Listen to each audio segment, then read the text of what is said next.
my YouTube channel.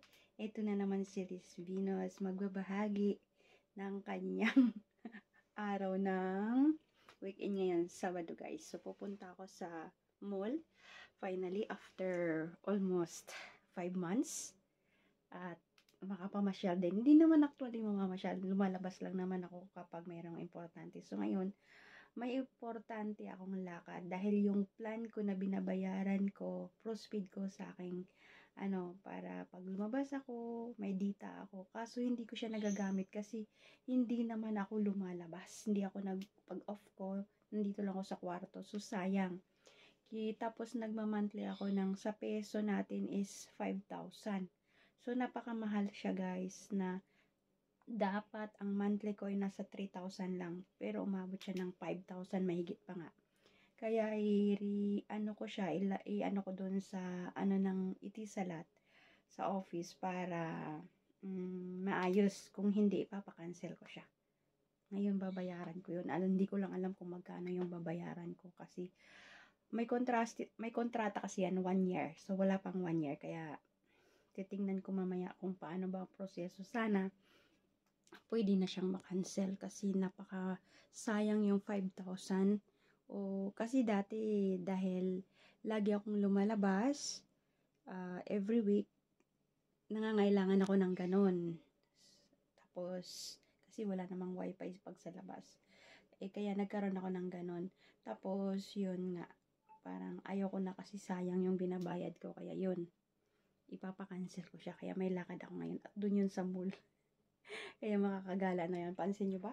Red ang aking dress. Red din ang aking lipstick. Ayan. Ang inyong langgaris. Aalis muna. Punta ko ng Emirates Mall. Doon ako pupunta.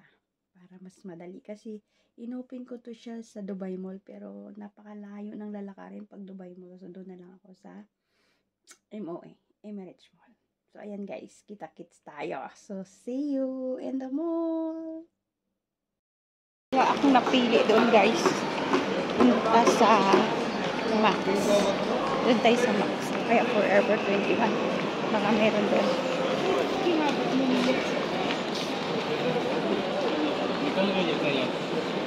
Wala dito eh.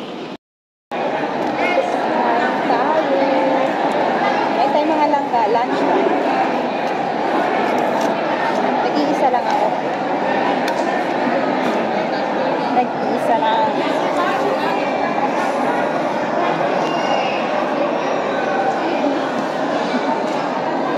Kain ko.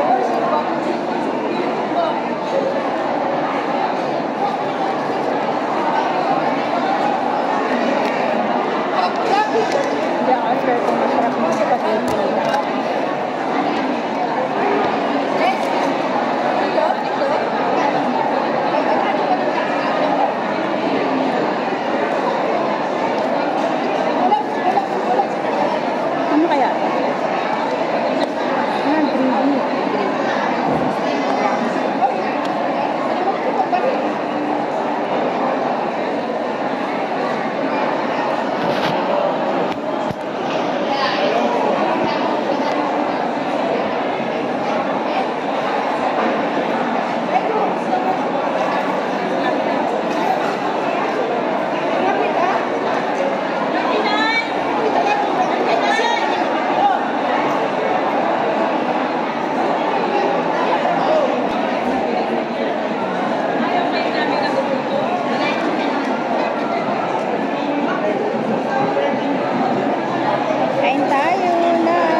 Nag-iisa lang ako.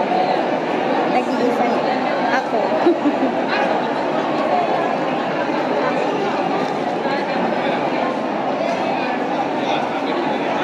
Pero maraming tao guys. Maraming tao dito sa MOA.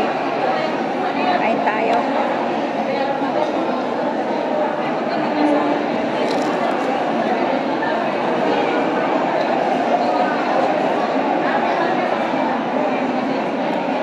Okay na yung aking SIM card na inayos ko. Pumunta ako dito sa mall guys. After almost 5 months na hindi ako nag-o-off. Hindi ako ng day off ko na sa bahay ako. Dahil nagka-problema itong prostate ko. Naayos ko nga. At okay na. Yun. Nagutom na ako, nag-lunch ako.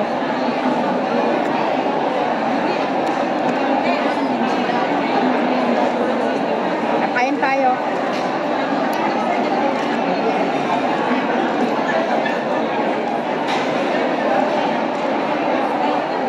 Sarap yung breeding nila.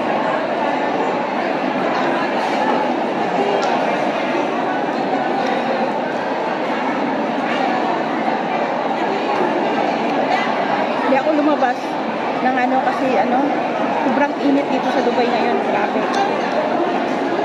Makakatamad mag-day off.